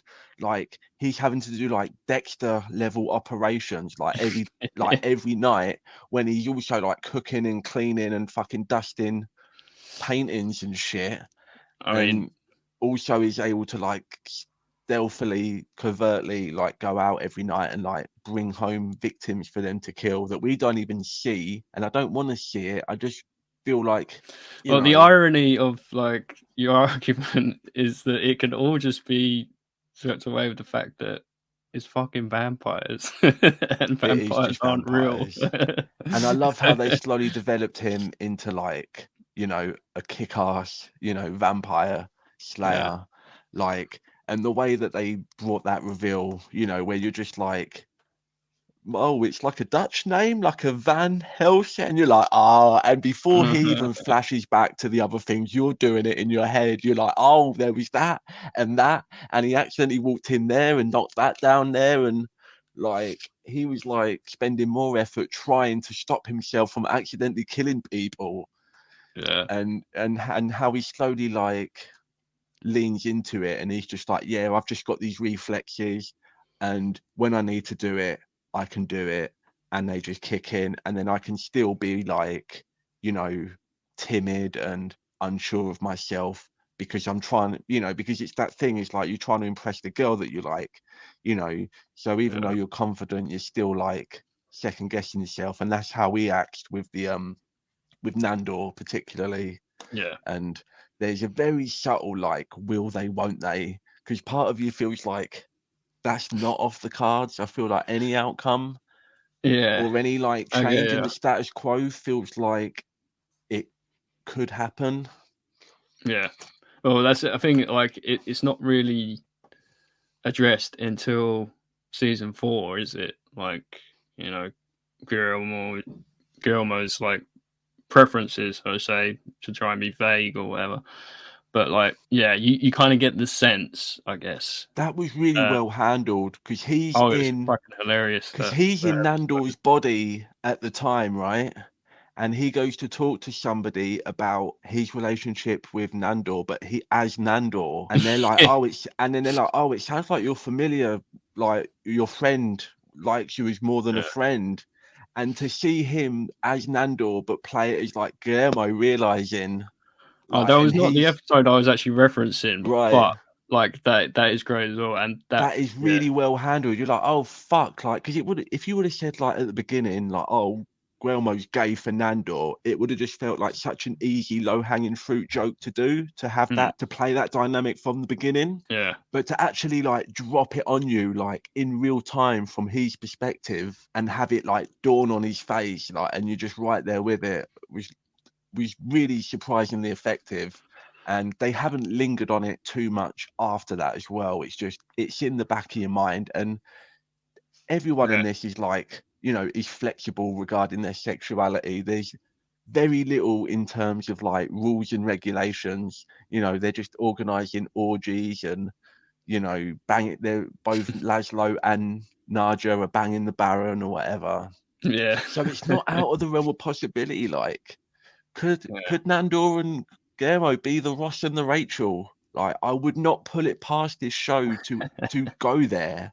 I feel like their relationship's far more open than like for it too open for it to be like, that level of like contention between them. You know what I mean? I think it would probably ruin a lot of the fun of the show to ever break that like unspoken tension. Yeah. And this is, it is a sitcom, but this isn't like this isn't a Friends. This isn't your granddaddy's TV.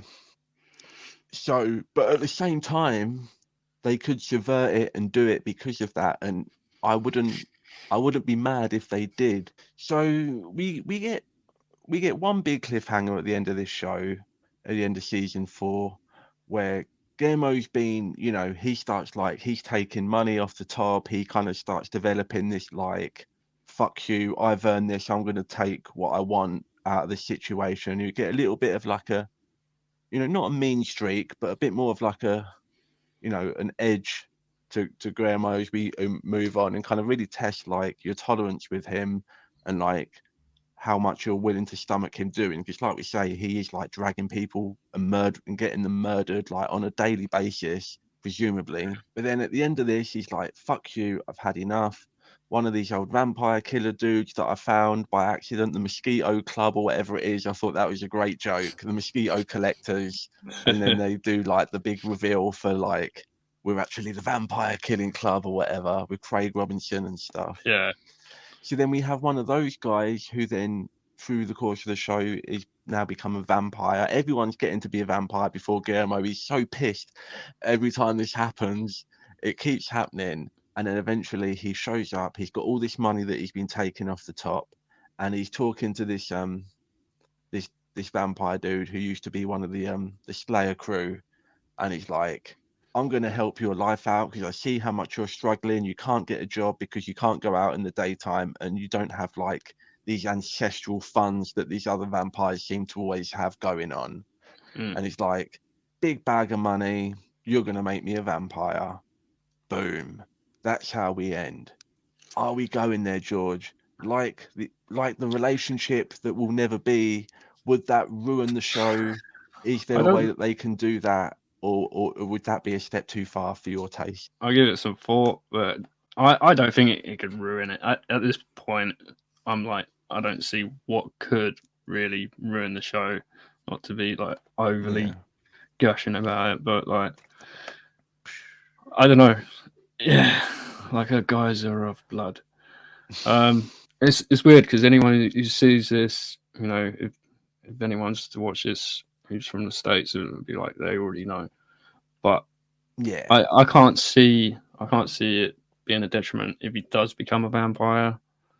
Right, I mean, everything. because he's kind of flip-flopped. Because at one point in the show, it seemed like he was over like wanting to be a vampire, and then slowly he kind of gets more like shit on, because he kind of builds his way up to like this ultimate badass, and like even the vampires are like scared of him now, and he kind of Mm, gets, quite secure, and it seems like he doesn't really want to be a vampire anymore. But then as more and more stuff gets happened, gets shipped off to London in a crate, all this other random, bullshit that happens to him, and then it seems like he kind of falls back down again, and then like starts like craving that approval and wanting to be the vampire again.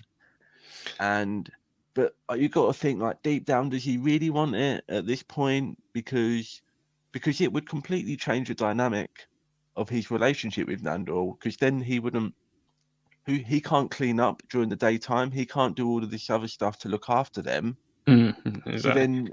then, as far as that household goes, now he's just another mouth to feed, as opposed to the one who's bringing in the food every night. Yeah. And does he want that, and do we want that, as far as like the dynamic of the show? And I just feel like they could do it, but I just feel like both those points that I just made, I think it changes the show too much in two different ways. Do you know what I mean? Mm. Both in terms of his character and in terms of like the dynamic of the house and how we view that as viewers.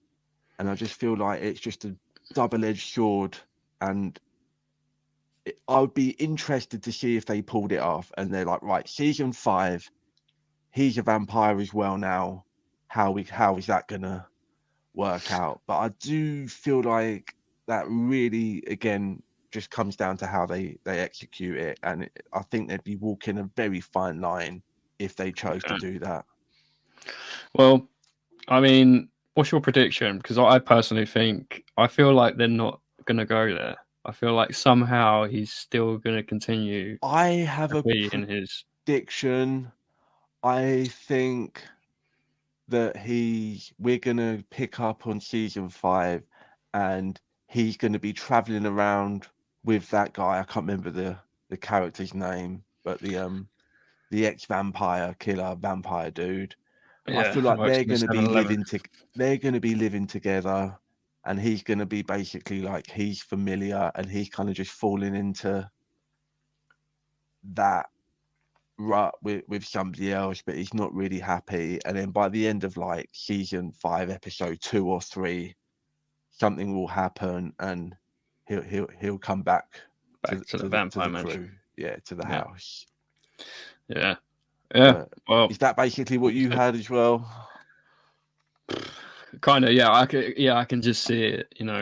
Them just stringing it along further. But either way, I don't feel like it could damage the show too much if Yeah, he did become a vampire. But that'd be fun I mean, actually, is if yeah, in the first episode, like, we're just following him around and it's not revealed to us straight away, like we're watching him do yeah, stuff, we're like, is he a vampire, is he not a vampire? And if mm, they could keep that mystery going for like one episode, that'd be pretty cool. If you're watching him and he's just walking around and it's always nighttime, you're like, oh wait, shit. And then at the end of the episode, you see him just like walk into the grocery store in daytime. You're like, oh, okay, I guess he's not a vampire, kind of thing. yeah. Well, Um, but I we've been don't going think on for he's about gonna. an hour now, Yeah, and I there's don't so think much more we could touch there's on. so much Sorry, more we but could talk about this. What is the true yeah, nature of Colin Robinson? Does he just reincarnate himself every 100 years? 100 years. There's actually a line in the episode where they get cursed, they get the email curse, Hmm. and somebody says something of like, oh, we're all gonna die. like by the end of today or something because of this curse. And he said, Colin Robinson says something along the lines of like, oh, really? Because I've just got to go and do something. And then they're like, oh, no, we're not going to die. It's fine. And I'm wondering, was that like a little hint to later on? Is the thing that he was going to go and do when he thought he was going to die, was he was going to go build that big library, or he was going to help do that or something? And it was just a little bit of foreshadowing. Am I reading too much into that? I think he was like documenting everything before. Yeah, Obviously, I he think. had been for Yeah, I absolutely think that a long time. his logic was, oh, if we're gonna die, I've got to go and quickly update my journal so that the next me, even if he's not consciously aware of it, subconsciously, like when he's hammering the wall, he just has this instinct in him that knows how to keep that cycle going. And I really want to know more about that because he references like he's got like a grandmother and like grandparents. So then he must. So how does that all work? You know, does he remember them? What are his origins? Did they raise him up? Like, what is the true nature of the energy vampire? And because that whole bit where Laszlo like rips the pages out of the book, we completely skirt across it, and then we flash back to it later, and it's like, oh fuck yeah, I remember seeing him do that, and he doesn't say anything, and then you find out it's because he knows that there's more going on with our pal Seaman. Don't call him Seaman. It's not cool. But yeah, so I want to know more about all of that stuff. I don't know if we're gonna get it, but I like that this is one of those shows where you don't know if they're gonna go for the joke or if they're gonna go for some real like fun like little nuggets of like lore and stuff, because it manages to hold the balance, I think, throughout. This is absolutely one of the best shows I've watched on TV for a long time, and hopefully season 5, I don't know if season 5 is confirmed to be the last season. Maybe I heard that somewhere, but I don't think it every is. time I've done some searches, I just see like season 6 popping up, and I'm like, So yeah. I feel like it will. There could be a couple more in longer. this for sure, but Yeah. we haven't seen season 5, so maybe everyone dies in a blaze of sunlight. Yeah. Who knows? But you know, if you're excited for season 5, haven't you seen season 5? You know, whatever you got thoughts about, who's your favorite character? You know, are you a Seaman fan? Are you a Laszlo lover? You know, are you a Nandor? You know, num num num num num Fernando. You know, whatever you are, comment in the comments and let us know. And we're going to move on. We got a couple of picks here for spooky season. Just a couple of recommendations just to get you going until you get your next week's episode of the Poproast podcast, because we know, yeah, you got the nom nom noms for the Poproast podcast. Of course. All right. So you wanna lead us off with this one? Kick this off, shall I? Kick us off. Well, as it comes to spooky season, I don't need a seasonal prompts to watch these films. Like, it just, I think every horror fan says this on every film podcast. We watch horror all year round. But yeah, when it comes to the season, the month of October, there's some regular films that I like to pick out, and one of my favorite directors, of course, my namesake, George Romero, absolute legend in the horror genre. Heard of him. And many would argue what his best film is. The all-time classic, his first film, Night of the Living Dead, 1968. That's what I'm gonna have a little chat about. Yeah, Night of the Living Dead, indeed, in black and white. It is indeed. I have the Criterion Collection. He's got the Criterion Collection, everybody. And only the finest. We've just moved up in the hierarchy of podcasts. We have a Criterion connoisseur in our midst. I've never had a Criterion collection in my life. Well, I've got to be completely honest, this is the only Criterion Collection No, release he's I got a whole wall of them right off to the side there that you can't see. And have. we're going to talk about a new Criterion. No, all right, go on. So Yeah, I what's mean, on this set? What sets this apart from other versions? Because no doubt you probably have this in a there are some. couple of formats, right? To be fair, I have I've got like a bare bones. I say bare bones. It's like there's some features on it, but it's a quite. I mean, famously, Night of the Living Dead had a lot of issues with the copyright, where it was originally, which there is a version on this. It's two disc Blu-ray special edition. Night of Anubis, which was the original title, and so what happened was they decided to change the title. Thankfully, because it's a much better title, really, isn't Does it? that mean it's supposed to be like some like Egyptian themed curse or something? I don't think so. I think the name was just kicked about, and they were like, "Yeah, that sounds cool."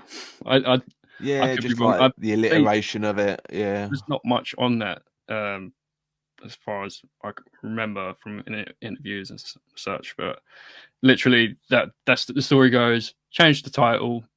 Someone forgot to put the little C copyright Yes, on the I've heard title. this story, and it just led to Led years to of loopholes and yeah, shenanigans. and lots of public domain DVD home video releases. But again, like this Criterion collection didn't come together until Romero passed away. But yeah, this basically has the Night of Anubis cut, the original cut. It has a bunch of interviews and special edition, special features, little featurettes, and of course a 4K digital restoration from supervised by Romero. And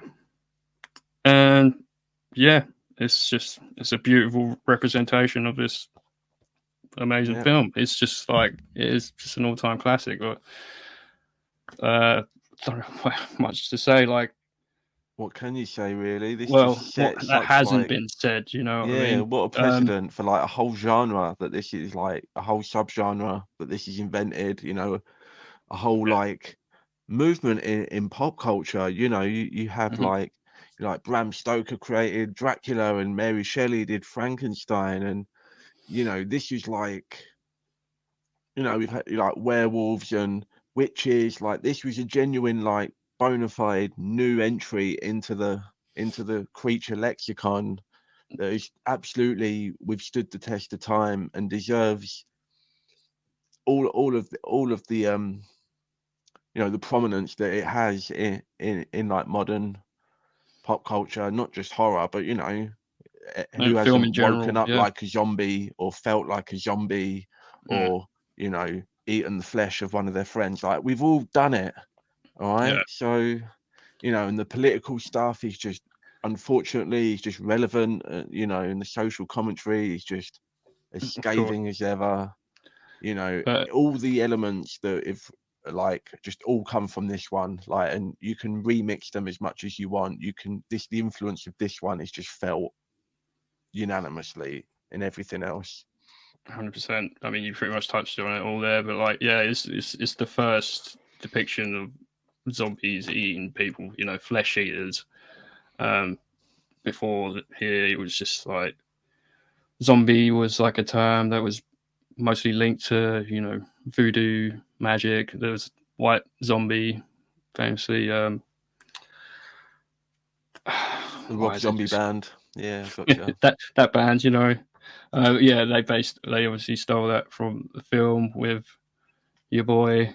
Fucking hell, I can't believe I definitely hard edit right here.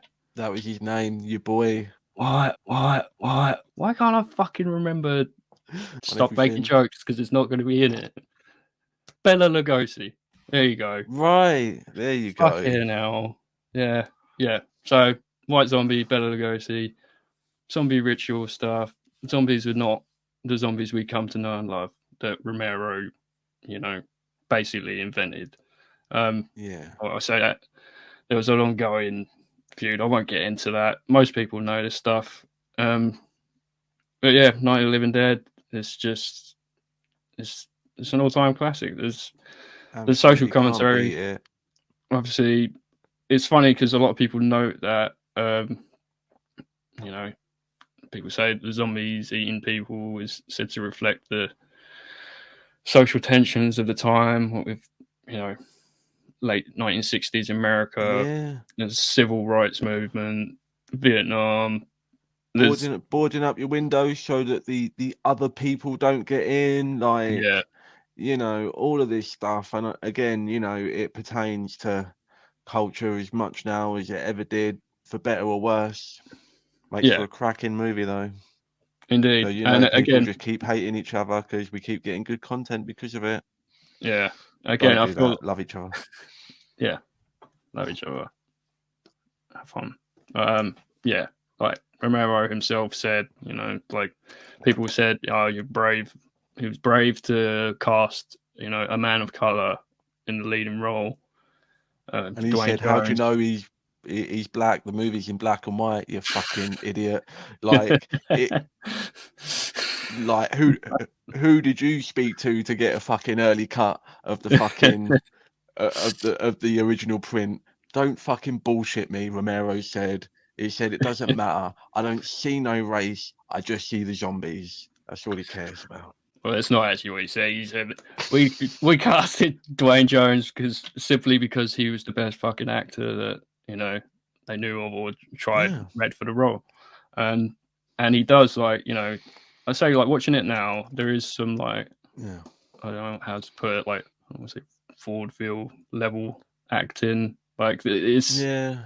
it's Oh, of it's its definitely time. broad for sure. Yeah, Yeah. but yeah, it's of its time. But some of it still holds up to me, like the And the thing performances is and the about weight.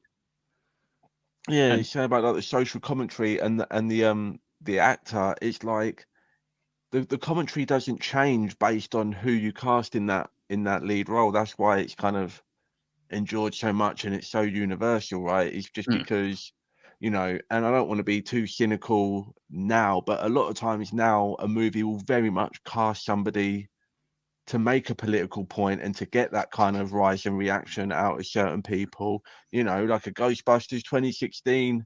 Maybe I'm not saying that's the case, but I'm just saying, potentially as an example there, yeah, where we're casting somebody of a different gender, of a different race, just to get that reaction. But that's not what this is at all. And it's just the commentary and what the movie's trying to say is baked into the movie and not reliant on who's in the movie, So good yeah, stuff. just to summarize, like there's this all around, like it's the shots, the soundtrack was like sort of put together from, I believe it was like Capitol Haiku Library music, but it was like mixed together by Romero, like different tracks. But Yeah.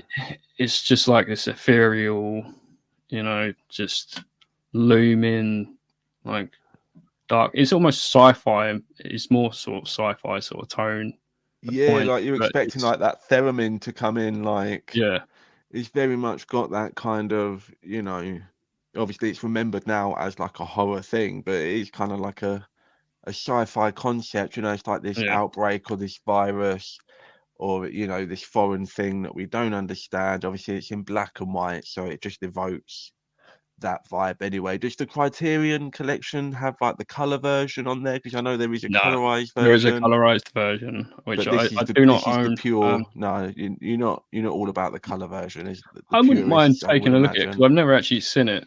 But I've seen it come on yeah, TV more than once, and it's obviously like the network has well, just figured, oh well, more people are more likely to watch it if we put the colorized one as opposed to the black and white one, which well, is a lame way of looking at it, but unfortunately that is the reality. Like, how many kids these days are you going to get to watch this watch a movie? black and white film. I It's know it gets it's harder a every shame, day. really. Yeah, but that's how it is. I'm sure we will. Both. I was of that mindset at some point. You know, Yeah, it I wasn't wasn't. exactly chomping at the bit for Roger Corman 1950s goodness when I was, you know, a 7-year-old, and I just want to see like, you know, I've just watched Star Wars Special Edition. You know, I need a little bit more pizzazz up my pooper. You know Yeah. what I mean? Like, But yeah, speaking of other versions, there was attempts made to try and sort of retain or like get back some hmm residuals, or get the rights. There's a 30th anniversary edition, which most fans are not fans of because they tried to integrate some newer footage and things of that nature. Ooh, don't fuck Uh, with the tapestry, but the sacred also, texts. indeed, um, yeah, John Russo, you fucking slimy little bastard. That's all I'm gonna say. But yeah, there was another attempt, and this segues into your pick for our Uh-huh. Pop On Classics segment. There was a remake of Night of the Living Dead, 1990. Night of the Living Dead, 1990, by one Tom Savini, George Romero alum. Yeah. And yeah, that's not the only remake of a Romero film, of course. That he appears in. No, Tom that Savini's in my either, one as and well, indeed, and yeah, briefly. so of course, that's Yeah. So from the beginning of the zombie phenomenon, and I guess we're just doing a zombie theme this week. It wasn't planned that yeah, way. And no, we're gonna probably do a couple Romero. of these picks each week for the duration of the month of October, in case that wasn't clear. But that's how we're gonna be going. So to bookend from Indeed. George's pick, I went to the other end of the spectrum and I watched the 2004 remake of Dawn of the Dead, which, as we mentioned, Tom Savini appears briefly as a cop in like a news report or something, and he's there Mm-hmm. when everything's all going to hell. So I remember this movie like coming out. It didn't seem like it made that much of an impact at the time, but then as the years went on, it kind of became like a common consensus of like this is a really solid horror remake. We respect this, fancy the original, new fans. This is a really class act of a modern horror movie. And I have only seen this once previously, and that was when it came out. So Mm-hmm. it's been a lot of years, and I remembered it quite differently to how I viewed it again watching it this week. To be honest, I'll tell you what I love about this. The first sort of 15-20 minutes of this movie, you just from your main character's perspective, just in the day in the life, mother of a family, one or two kids, husband, whatever, and the camera pretty much just stays over her shoulder for the whole first chunk there, and you're just experiencing how the world's changing through her eyes, and you're not really getting like, like if this was like a newer movie or a lesser movie, you'd have one of those really cheesy shots where the camera like pans out and you see like the whole city's like overflowing and it comes out like Dawn of the Dead. But we don't do that. It's just gnarly. She's on the back foot, she's just tumbling, stacking it into bathtubs, and the camera stays fairly conservative and sort of like a handheld vibe, apart from every now and then you do get like these top down shots that sort of Yeah, do remind you a little bit sure. of like Resident Evil game or something. Hmm. These creepy like opening the door shots and stuff. It's a real like visual flair and momentum that you would expect from Zack Snyder. This is his directorial debut, of Yeah, course, and written by James Gunn, who now is moved on to a wide variety of popular, well-known stuff. And indeed. yeah, but I got to tell you, like this film, really, the momentum again. You're at like a white knuckle ride for the first act, and it does kind of slow down. In classic zombie fashion, we can't always be running all the time. Sometimes the zombies you've got to have a break. You've got to have some character Mm-hmm. building, some tension building, and most of the characters in this aren't particularly well defined or overly memorable. You know, you've got like your black cop, or is he a cop? You know, Ving but he's Rhames. just Ving Rhames. He's Yeah. sort of like your strong, silent type who and the lead actress in this, I know she's had a lot of flack for like not being the greatest actress. I think she's absolutely fine in this role. And you know, you don't know how you would act when this shit starts happening. When there's no more room in hell and the dead will walk the earth. You don't know. Okay. And like I say, she's stacking it. She's not always making the best decisions, you know, like where she runs, what she does, what she grabs, how she's doing things, you know. Can she open the window? Or maybe she just left the latch on the window. You know, people panic. And you definitely Right. feel that panic throughout this. My favourite character rewatching this, and I don't know his name, but he's the dude, he's the who runs the he's like the leader of like the three dudes in the mall when they The first get security there. guy. Yeah, CJ. CJ, that's it. Yeah. Every zombie movie has this kind of guy where it's like the first location that the main characters get to, and there's two or three other dudes who just lucked into like a nice little nest of like safety and resources, and then they're just going to lord it over your main characters and be real, you know, pieces of shit, and just push their power around because they can, because they got to the fucking, you know, They got it the first. canned food first or whatever, right? And he's totally that dude. He's just a slimy bit of a redneck, arrogant prick. But man, do they fucking make you like this guy as you go along. And they really just did a great job of like just giving loads of dimension to him. To be honest, I feel like maybe he had a bit too much and they could have spent a bit more time doing more with some of the other characters. You've got the guy who's there with his wife who's in labor. We all know that's gonna go, and it's Yeah, not gonna go well. that is. I love God. like how that fucks with his head. He's like, no, this is my family. Like, this is the purpose that's kept me going through all this mad shit that's been going on. Like, I don't matter what like state that it don't matter what state they're in. This is my family. Don't fucking come near me, or I will shoot you. Even though it just defies all logic and all sense of like self-preservation. But at that point, it's like, it's not self-preservation in the literal sense. It's like you're trying to like preserve like your sense of self and your understanding of what the world is, and all of that stuff.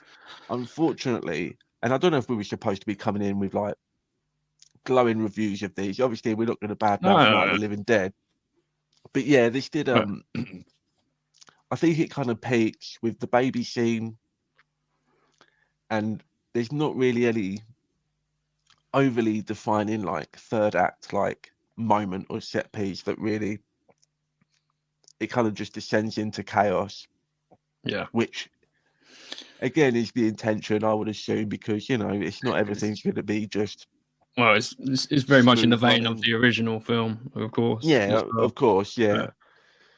But I don't know, from what I remember of this movie, I remember it being a lot more like over the top, action packed all the way through, but there's definitely moves in movements, as all movements do.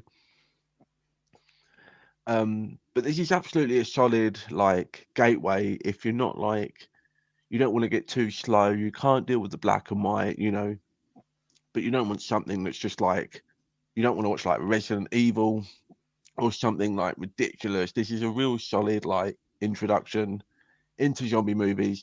If you're not watching zombie movies, usually you want to watch something maybe with your ex or with a partner who's going to be your future ex because they didn't like the zombie movie, but you don't know. But this is getting into spooky season, you know, this is sort of fairly middle of the road, you know, it's not too violent and over the top gory with like the ridiculous kills. There's definitely, you know, darkness to it, and there's some real like bad vibes to it, but it's also, it's off balanced with, you know, like it's really well shot. Zack Snyder, you know, coming out of music videos, going into this is his, you know, is a really strong debut. it doesn't all end wonderfully for everyone. There's some stuff that happens either maybe after the credits, you know. I'm not going to say too much in case you're watching this. You're like, oh, he's recommending Dawn of the Dead, you know, that movie, that small independent movie that nobody's seen. So we're going to go and watch that. But yeah, definitely watch this. Double bill it with his movie, because that's a great night right there. I mean, I would personally, I would recommend watching 78 Dawn of the Dead first, just to contrast and compare.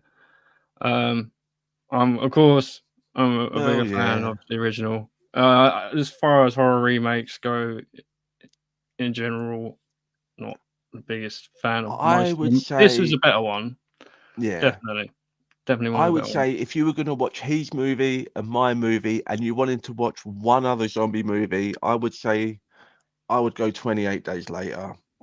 Oh, you're going that route, are you? But if if Oh, if if there was yeah. going to be like a Okay. secret, you know, spicy third pick for you there. So yeah, we've given you one main pick and then we've Right. both given you a cheeky little, you know, zombie side salad. Yeah. I hate to So be that guy, but technically 28 Days Later, not a zombie film. It's a because it's, what is it, infection like an film. infection, not a virus? Is that It's right? a monkey rage infection. But yeah, it's close enough. And yeah, I mean, it's an Yeah, interesting film. But yeah, man, absolutely. like there's your picks. Pop on some classics. If Pop you in want to those pop on some classics. classics, We're going to be popping in next week. Hopefully, I think we haven't confirmed this, but we're going to be talking Shaw 10 or Shaw X and The Exorcist, The Believer or The Believed or whatever it is, Believer. or is it Believers? Daydream Believers, Exorcist, Believe in a Thing Called Love.